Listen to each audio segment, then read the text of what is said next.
Today, my topic is Kohlberg Theory of Moral Development. एक छोटा बच्चा अगर चॉकलेट चोरी करता है और कहता है मुझे मत पनिश करो, क्या वो गलत है क्योंकि चोरी बुरी है या सिर्फ इसलिए क्योंकि उसे सजा मिलेगी? और अगर एक अडल्ट इंसान कानून तोड़ता है लेकिन कहता है कि वो इंसानियत के लिए था, तो असल में मोरालिटी होती क्या है? राइट और रॉन्ग का डिसीजन कैसे डेवलप होता है? आज हम जानेंगे लॉरेंस कोलबर्ग की मॉरल डेवलपमेंट थ्योरी के बारे में, जो बताती है कि इंसान का मॉरल थिंकिंग बचपन से अडल्टहुड तक कैसे डेवलप होता है। First of all, Lawrence Kohlberg एक अमेरिकन साइकोलॉजिस्ट थे। उन्होंने जीन पियाजे के आइडियाज़ को आगे बढ़ाया। उनका फोकस था इंसान राइट और रॉन्ग का डिसीजन किस बेस पर करता है। उन्होंने बताया कि मॉरल डेवलपमेंट 3 लेवल्स और 6 स्टेजेस में होता है।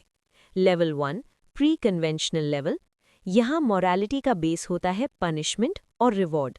Stage 1 obedience and punishment orientation, बच्चा सोचता है कि अगर मुझे पनिशमेंट मिलेगी तो काम गलत है। एग्जाम्पल, बच्चा कहता है मैं झूठ नहीं बोलूँगा क्योंकि मम्मी डांटेंगी। यहाँ फोकस होता है सिर्फ सज़ा से बचना। Morality is avoid punishment. Stage 2 individualism and exchange, इस स्टेज में बच्चा रिवॉर्ड के बारे में सोचता है। अगर मुझे बेनिफिट मिले तो काम सही है। एग्जाम्पल, मैं तुम्हारी हेल्प करूंगा अगर तुम मुझे चॉकलेट दो। यहाँ मोरालिटी का बेस होता है self interest. Level 2 conventional level, यहाँ इंसान सोसाइटी और रूल्स को इंपॉर्टेंस देता है। Stage 3 good boy good girl orientation, इंसान चाहता है कि लोग उसे अच्छा समझें। एग्जाम्पल, मैं झूठ नहीं बोलूँगा क्योंकि लोग मुझे बुरा समझेंगे। यहाँ मोरालिटी इज़ लोग क्या कहेंगे, फोकस होता है अप्रूवल पर। Stage 4 law and order orientation, यहाँ इंसान सोसाइटी के रूल्स और लॉ को फॉलो करता है। कानून फॉलो करना ज़रूरी है वरना सोसाइटी ख़राब हो जाएगी।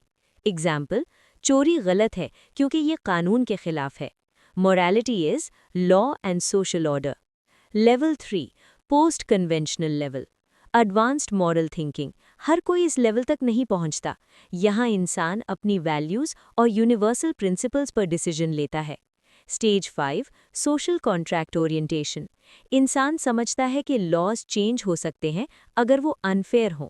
एग्जाम्पल, अगर कोई कानून इंसानी हकूक़ के खिलाफ हो तो उसे चेंज करना चाहिए। Morality is justice plus human rights.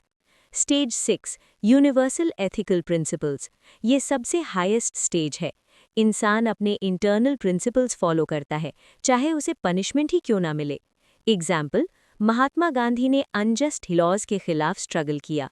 यहाँ पर morality is truth justice equality.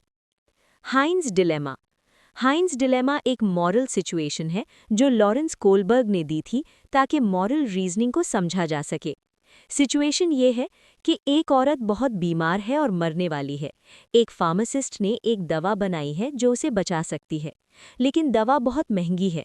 हाइंस, उसका हस्बैंड, कहता है कि फार्मासिस्ट से सस्ती दे दे या बाद में पैसे ले ले, लेकिन फार्मासिस्ट मना कर देता है।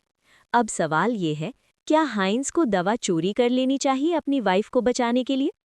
इम्पॉर्टेंट बात ये नहीं है कि आंसर हाँ है या ना, इम्पॉर्टेंट ये है कि इंसान अपना जवाब किस रीज़न से देता है। अगर कोई कहता है नहीं क्योंकि उसे जेल हो जाएगी, स्टेज 1 पनिशमेंट। अगर कहता है हाँ क्योंकि वाइफ की लाइफ ज़्यादा इम्पॉर्टेंट है, तो हायर मॉरल स्टेज। अगर कहता है लॉ तोड़ना गलत है चाहे रीज़न कुछ भी हो, तो लॉ एंड ऑर्डर स्टेज। इस डिलेमा का पर्पस ये देखना है कि इंसान का मॉरल थिंकिंग किस लेवल पर है। क्रिटिसिज्म ऑफ कोलबर्ग थियरी ये था कि थियरी वेस्टर्न कल्चर पर बेस्ड है, गर्ल्स के मॉरल थिंकिंग को अंडर एस्टिमेट करता है, रियल लाइफ बिहेवियर हमेशा रीजनिंग से मैच नहीं करता। कंक्लूजन ये है कि मॉरलिटी सिर्फ ये नहीं कि हम क्या करते हैं, बल्कि ये है कि हम क्यों करते हैं। एक छोटा बच्चा पनिशमेंट से डरता है, एक रिस्पॉन्सिबल सिटीजन लॉ फॉलो करता है और एक मॉरली मैच्योर इंसान इंसानियत के लिए खड़ा होता है।